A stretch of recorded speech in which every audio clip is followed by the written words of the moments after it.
Hi, my name is Corey McGowan. I am an actor that does not know movies.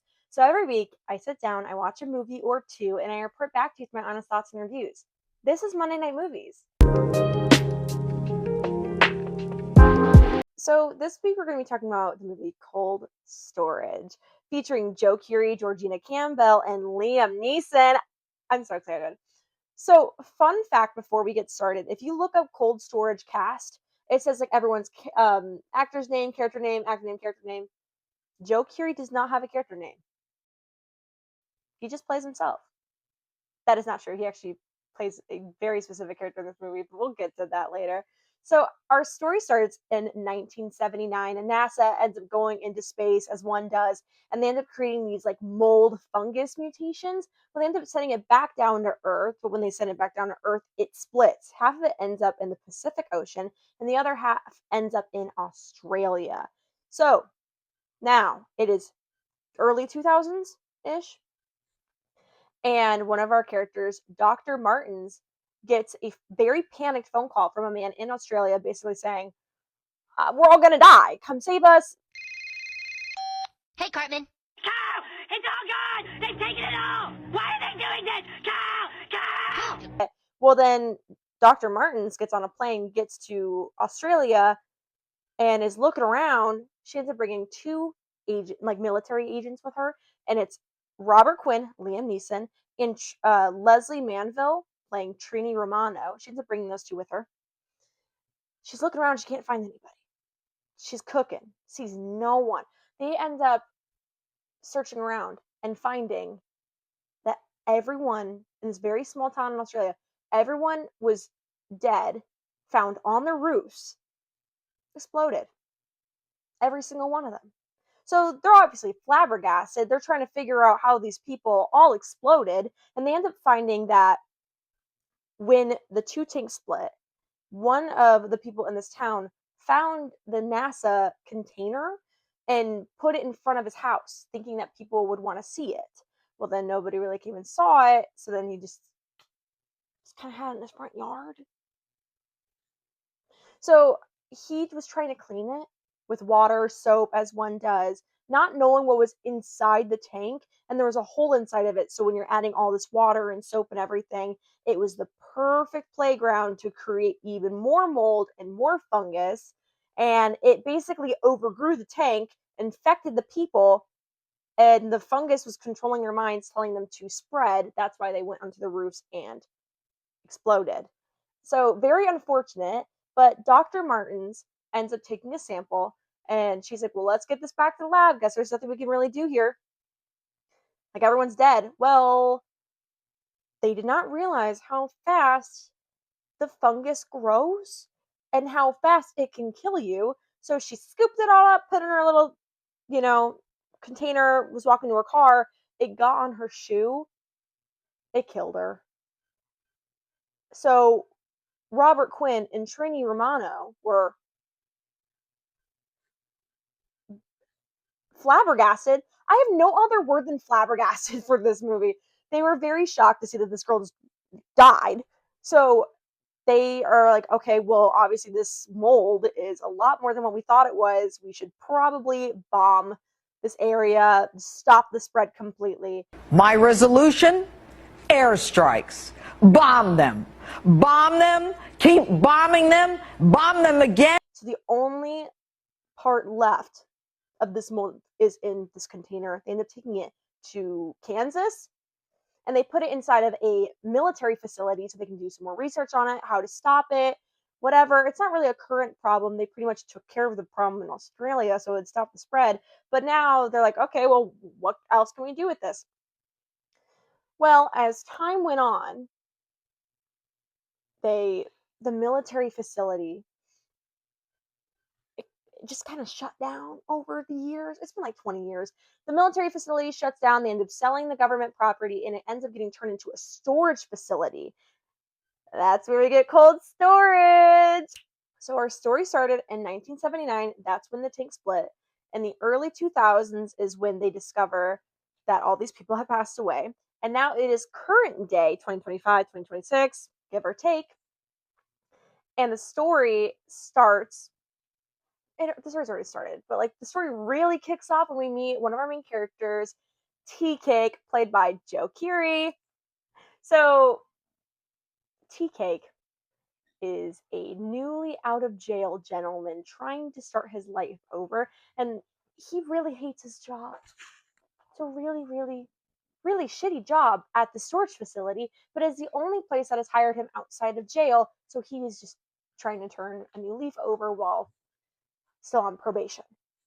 So, our other main character, Georgina Campbell, is a single mom. She's very curious and funny and quirky. So, how do these two meet? Tea Cake is on shift. His boss is talking to him about some sort of deal he's got going on later tonight, and is trying to drag Tea Cake into it. And Tea Cake is like, "Hell no! I am on probation. I'm trying to make good decisions. Please do not get me wrapped up in anything illegal." And his boss is just shitty. Like he's just shitty. But his boss will say, "Hey, I keep hearing a random beeping noise. Figure out what it is." Tea Cake still hasn't found it. Tea Cake is like, "I'm just gonna do my job. I haven't heard any beeping noises, whatever." Well, then he hears it, and then it just keeps annoying him, but he can't figure out where it is or what it is. So, Georgina Campbell's character, Naomi Williams, it's her first night on the job, and she is bored. So, Tea Cake ends up going on the intercom, and he's like, "Hey, like, come up here, help me find this beeping noise." And they end up working together to see where this noise is coming from and find that it's behind a wall. So they end up breaking the wall down, and then they see that there's like this whole government, like military map of the entire building that they had no idea of. They knew that there was like 3 floors worth of storage usage, but then they found that there's like a 500 drop ladder that leads to an entirely separate floor cut off from the rest of the building. So they're curious. They have to know what's up. So they end up going down this drop ladder. They go down all the floors, and they end up finding this really scary, creepy, overgrown room filled with nastiness, mold, all sorts of disgusting things. It's terrible. And they're like, "You know what? We're just going to leave it there. We're just going to go back to work and pretend that it never happened." Well, as they're going back upstairs, I'm so sorry if that just made the worst noise on earth. Okay, so they end up going back upstairs, and Naomi is like, "What? Why are you called Tea Cake?" And he's like, "That is too personal. I don't know you." And so she's like, "Okay, well, what's your real name?" He's like, "Well, my real name's Travis." She's like, "Why don't you go to White Travis?" He's like, "Long story. I don't want to talk about it." So he's getting kind of defensive, and they just end up going back upstairs. Well, you know how I mentioned that Naomi is a single mom? Her baby daddy won't stop calling her. She's trying to do a good job on her very first shift, and she just turns off her phone. Well, her baby daddy is difficult and just decided, you know what? She's not picking up her phone. I'm going to go to her workplace. I'm going to show up, and she's going to help me. So Naomi's ex-boyfriend and baby daddy is named Mike. Mike shows up to her work because turns out he accidentally killed his parents' cat and was trying to figure out what to do next, but Naomi wasn't picking up, and he's obsessive. So, but what ends up happening is the cat got exposed to the mold fungus thing and also explodes. But when it explodes, it gets on Mike. And so Mike ends up getting infected as well. Well, he stormed into the building trying to find Naomi and is trying to infect her. And it's just like, for lack of a better word, it's just icky. Like, it's just gross. So he's trying to hunt them down. I'm so sorry. I keep hitting you guys. He's hunting them down. Tea Cake and Naomi are freaked out, and they're like, "Why is this guy? He looks like he's turning into a zombie. That cat just exploded." There was a lot going on. They're like, "Whoa, something's wrong here. Something's gone awry." So they end up hiding inside one of the storage units, and they find that on the back of the storage unit, they find like an emergency military number. They end up calling the number, and they end up reaching Robert Quinn, Liam Neeson. So sorry. So they end up contacting Liam Neeson and they're like, oh my gosh, this random guy, I'm freaking out. What's happening? He's like, I'll be there in 40 minutes.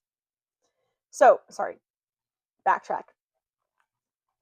Robert Quinn, he is now, in the early 2000s, he was still in active duty, but now he is a retired, like, FBI agent or something. So he's retired. Well, he ends up finding that there's a temperature breach within this building, which is why the mold is growing and expanding. So he ends up hopping on a plane long before Tea Cake and Naomi are having their current issues. And when they finally get a phone, when Robert Neeson, or sorry, Robert Quinn gets a phone call from these people, he's already in pursuit to the building. So he's only 40 minutes out. And he's like, I just need y'all to chill. I'm going to be there any minute. Just don't leave the storage unit. So you know how I said earlier that Tea Cake's and Naomi's really shitty boss was trying to wrap up Tea Cake and some more illegal stuff? Well, they end up all coming into the building while Mike is terrorizing the halls, and Tea Cake is like, I can't let my boss die. Like, he's shitty, but he's not that shitty. He doesn't deserve to go. So he's like, I gotta be a hero. I gotta go save these people. He goes out and he's trying to protect everybody, but as he's trying to protect everybody, everyone's being stupid. Everyone gets infected. Naomi and Tea Cake barely make it out. And then once they get outside, they find Robert Quinn, and he's like, hey, I'm come to save you. By the way, I know you guys just left this building, but in order for us to stop the spread of this fungus, we need to go back inside the building, and I'm going to give you a bomb. Travis and Naomi are kind of pissed about this because they're like, can we do anything else? Like, we just left this building. It's the worst. And Robert Quinn's like, well, you could either wait outside and shoot all of the infected people as they're leaving the building, or you could go down and set off the bomb. What one do you want?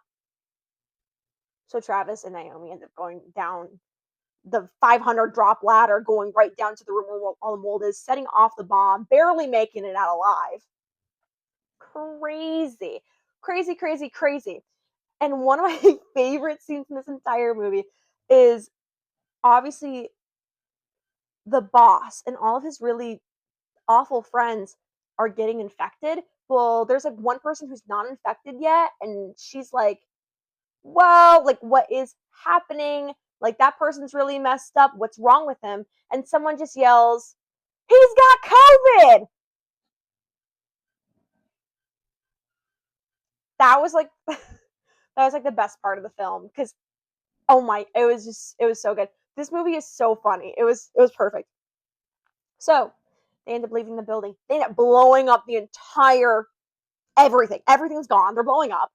Everyone, not everyone. Well, Tea Cake, Travis, Robert Quinn, and Robert Quinn's accomplice and best friend in crime, I don't know, end up all making it out.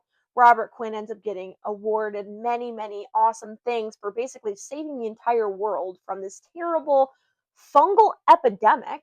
And then Naomi and Travis end up pursuing a romantic relationship. Exciting. And Naomi ends up introducing Travis to her kid. So all is well. But we do find out why Travis is called Tea Cake. And one of the final scenes of the film, he's talking to her about how when he was younger, him and his friends ended up getting the munchies and they decided to go and get some food from a gas station. Well, all of his friends already got the good stuff, like Twinkies or candies or whatever. Everything was gone. And the only thing that was left was like Aunt Sally's tea cake. And then he loved them so much he wanted to go back and get more. Well, his friends made fun of him for liking these tea cakes so much. And obviously his name's Travis, so they just started calling him Tea Cake. And nobody until Naomi has actually called him by his actual name. So, just really romantic. But that's pretty much the whole movie in its summary. Okay, so what were my thoughts? I think this movie is the perfect first date movie. It is, first of all, it's an hour and a half. I'm already sold. It's so good. It's an hour and a half, so it's quick. It's right to the chase. There's no filler. There's romantic scenes, so you can be like, they're falling in love. We're falling in love. Love that. It's funny, it's witty, it doesn't take itself too seriously. It's a good conversation starter, and there's plenty of jump scares, which I feel like is the key to a perfect first date movie. Ah, I love this. This movie was so fun. It felt really fresh and youthful. I loved it so much. I went and saw it again. I saw it for a second time, and I actually would like to go and see it for a third time because I just thought it was fun. It was a great way to spend a completely empty afternoon. So I it's not like I'm not gonna be like, oh my gosh, Cold Storage is the best movie of the year. You know what I mean? But I definitely enjoyed it, and I would watch this again when it goes into like Amazon or Prime or Netflix, wherever it goes. I would watch it again. The letterbox reviews. Oh my gosh, I cannot read a single letterbox review from this movie because I will get monetized. But holy crap, if you get the chance, go on and read the letterbox reviews for this movie. It is the funniest, most inappropriate thing ever. It's so good. But I'd say overall, I like the movie. I've recommended it to a lot of people. Um, it was great. It was just fun. So this is I just have like no other words for it. It was just fun. So thank you guys so much for watching. I appreciate it. If you made it this far, if you only made it 30 seconds in, well, still, thank you. If you want to support my social medias, I would greatly appreciate that. This is obviously my YouTube channel, but if you'd like to comment, like, subscribe, or you just want to scroll on, cool beans. Thanks for having me, and I will see you guys next Monday.